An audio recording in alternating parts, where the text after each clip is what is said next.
승무원 또는 승무원은 상업용 항공기의 승무원입니다. 그들은 상업용 항공편에서 승객에게 서비스를 제공하는 책임을 맡은 사람들입니다. 제발 이 상황 좀 어떻게 해보세요?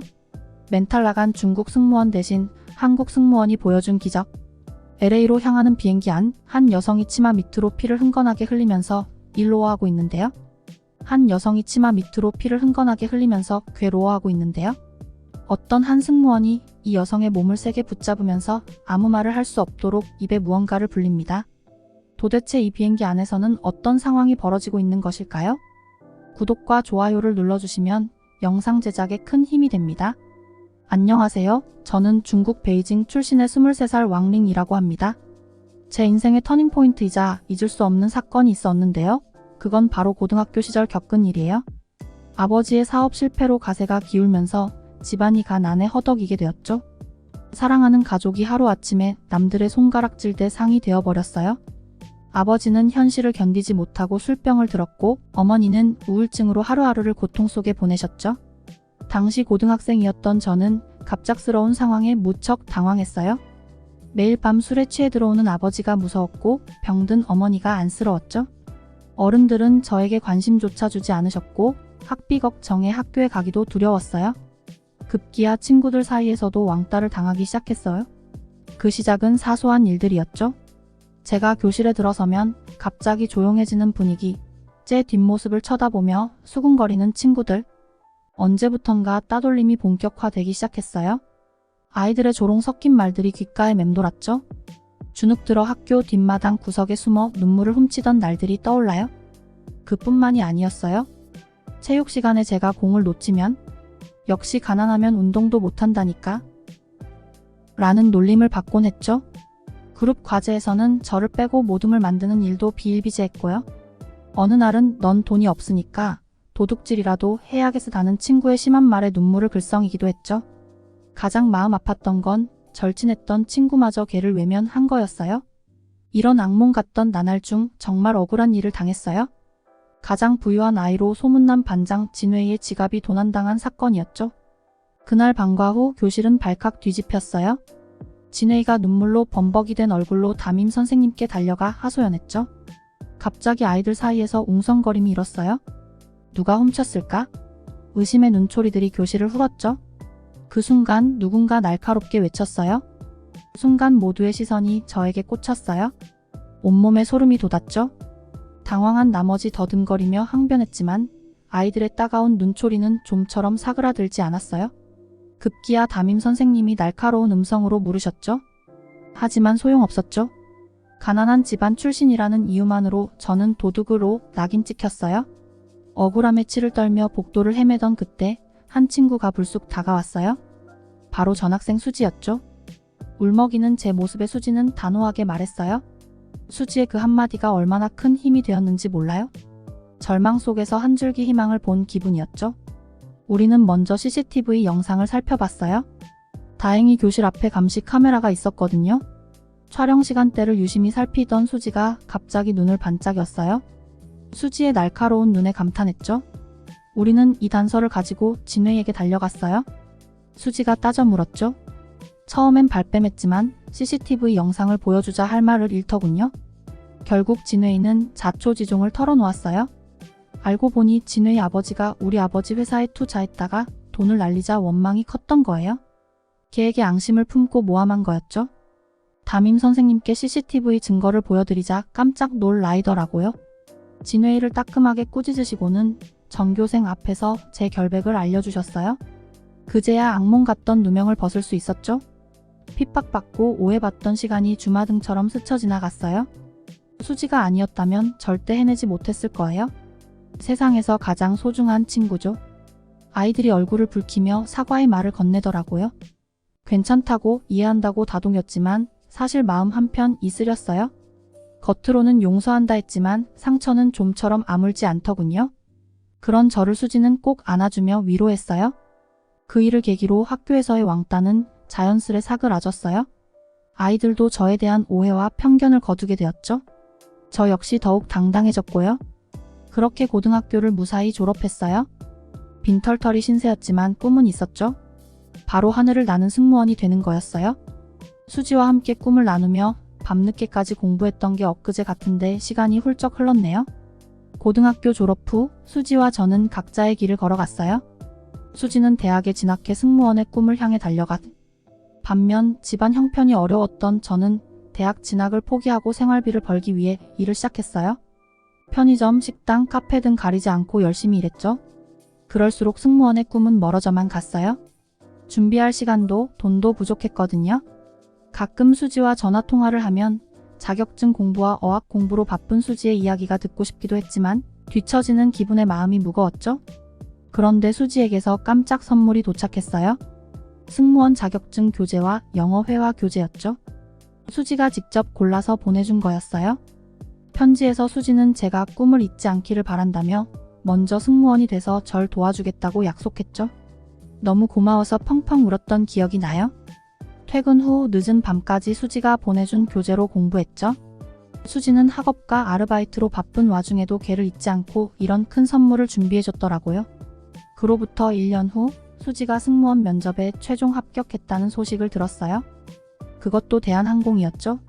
한국에서 가장 좋은 항공사에 취업한 친구가 너무 자랑스러웠어요. 수지는 바로 저에게 연락해서 제가 포기하지 않고 꿈을 향해 달려갈 수 있도록 힘을 북돋아 주었죠. 수지는 승무원이 된 후에도 저를 잊지 않았어요. 휴일마다 제가 일하는 가게에 찾아와 응원의 말을 건넸죠. 승무원이 된 수지의 모습은 정말 아름다웠어요. 수지는 기회가 될 때마다 승무원 시험 정보도 알려줬고 면접 팁도 알려줬어요. 수지의 조언이 큰 힘이 되었죠. 아침이면 거울 앞에 서서 환한 미소를 짓는 연습을 했고 밤마다 영어 회화를 연습했어요. 3년간의 준비 끝에 전 승무원 시험에 도전했어요. 필기와 실기를 합격하고 면접까지 보게 되었죠. 그런데 면접에서 예상치 못한 질문을 받았어요. 순간 머릿속이 하얘졌어요. 그런데 수지가 해준 말이 스쳐 지나갔죠. 떨리는 목소리로 제 마음을 진실되게 전했어요. 면접관들은 미소를 지으며 고개를 끄덕였죠. 떨렸지만 당당히 제 이야기를 전할 수 있었어요. 모두 수지 덕분이었죠. 그리고 기적 같은 소식을 들었어요. 전 대한항공의 승무원으로 최종 합격한 거예요. 수지에게 바로 연락해 이 기쁜 소식을 알렸죠. 수지는 너무 기뻐하며 저를 축하해줬어요. 우리는 이제 함께 하늘을 날 수 있게 되었죠. 대한항공에 입사한 지 얼마 되지 않았을 때 일이에요. 그때 제가 담당한 건 뉴욕행 비행이었죠. 그 비행엔 운 좋게도 수지도 함께 하게 됐어요. 수지는 승무원들 사이에서도 실력과 노하우를 인정받는 베테랑이었거든요. 수지와 함께 일한다는 사실에 설레면서도 긴장되더라고요. 그날따라 기내는 승객들로 북적였어요. 비즈니스석은 주로 출장 가는 비즈니스맨 분들로 가득했고 이코노미석은 가족 여행객들이 대부분이었죠. 저는 이코노미석 맨 뒷자리를 담당했어요. 기내식 서빙이 한창일 때였죠. 제 섹션의 한 승객이 갑자기 큰 소리로 걔를 불렀어요. 남자 승객 옆에는 아이 둘을 데리고 있는 부인 승객도 보였죠. 얼른 달려가 봤더니 그 승객이 식판을 들어 보이며 화를 내는 거예요. 이게 뭐야? 내가 주문한 건 베지테리언 식사였어. 근데 왜 내 식판엔 닭고기가 있는 거지? 당신 제대로 확인은 한 거야? 순간 머리가 하얘졌어요. 분명 특별식 주문 내역을 꼼꼼히 챙겼는데 실수가 있었나 봐요. 승객의 눈빛은 매섭게 걔를 향하고 있었고 손가락질을 하면서 걔의 이마를 밀치고 있었어요. 승객의 눈빛은 매섭게 저를 향하고 있었고 손가락질을 하면서 걔의 이마를 밀치고 있었어요. 그 앞에서 저도 모르게 눈물이 핑 돌더라고요. 울지 말자라고 계속 속으로 생각하는데 계속 소리를 지르는 승객 앞에서 무너져 내릴 것 같았습니다. 그때 수지가 달려와 상황을 파악하고는 재빨리 승객에게 사과를 건넸어요. 그리고선 저에게 단호하게 식사를 가져오라 지시했어요. 저는 깨빨리 갤리를 뒤져 식사를 찾아 들고 왔어요. 수지는 직접 그 식사를 승객께 전달하며 친절히 설명해 주었습니다. 승객의 표정이 조금씩 누그러지더라고요. 사건이 일단락된 후 승무원들의 쉼터에서 수지가 절 불러 조언을 해주었습니다. 화가 난 승객 앞에선 당황하기보단 공감의 자세가 우선이라고요. 승객의 입장에서 생각해보고 불편한 마음을 이해한다는 듯이 들어주라고 하더라고요.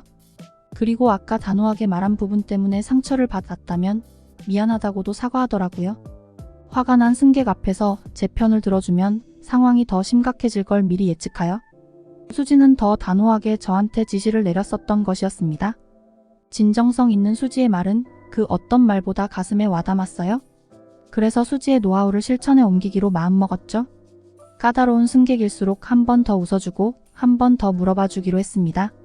그러자 놀랍게도 불편함을 느낀 승객들의 표정이 조금씩 밝아지는 걸 느낄 수 있었어요. 그렇게 하루하루 수지에게 배우고 성장해 가던 어느 날 LA행 장거리 비행에서 일이 있었죠. 한창 승객들이 취침에 들어갈 즈음이었어요. 그때 객실을 가로지르는 방송이 울렸죠. 의사 선생님이 계시다면 25D 좌석으로 와주시기 바랍니다. 임신부 승객분이 도움을 필요로 하십니다. 제발 의사 선생님이 계시다면 와주시기를 간곡히 부탁드립니다. 임신부 승객분이 도움을 필요로 한다는 내용이었어요. 그 말을 듣는 순간 제 심장이 철렁 내려앉는 것 같았어요. 임신부 승객 좌석으로 달려가 봤죠. 거기엔 이미 수지가 임신부 승객 곁을 지키고 있었어요. 승객은 진통으로 고통스러워하고 있었죠. 남편 승객도 당황한 기색이 역력했고요. 이내 기장님의 지시가 내려왔죠. 22. 기내에서 의사 선생님을 찾아달라고요. 마이크를 들고 의사 선생님을 찾아 기내 방송을 하기 시작했어요. 가슴이 뛰었죠. 시간이 갈수록 임신부 승객의 고통은 심해 보였어요. 그런데 그때 기적 같은 일이 일어났어요. 한 남자 승객이 손을 들며 자신이 의사라고 하는 거예요. 산부인과 의사라고 하더라고요. 그 순간 안도의 한숨이 나왔어요. 의사 선생님은 재빨리 상황을 파악하고 진찰을 시작했죠. 그리고는 말씀하시더라고요. 아기가 곧 나올 것 같다고요? 기내에서 분만을 해야 하는 상황이었어요. 저는 동료 승무원들과 함께 필요한 물품을 준비하기 시작했죠. 담요, 가위, 소독약, 장갑 등등. 의사 선생님의 지시에 따라 열심히 뛰어다녔어요. 의사 선생님은 기장님과도 상의를 하셨죠. 결국 회항은 무리라는 결론이 났어요. 저는 의사 선생님을 보조하기로 했죠. 수지는 다른 승객들을 안심시키고 질서를 유지하는 역할을 맡았고요. 간이 분만실을 마련하고 의사 선생님의 지휘 아래 분만이 시작됐어요. 산모는 힘겨워 보였지만 끝까지 포기하지 않고 힘을 냈죠.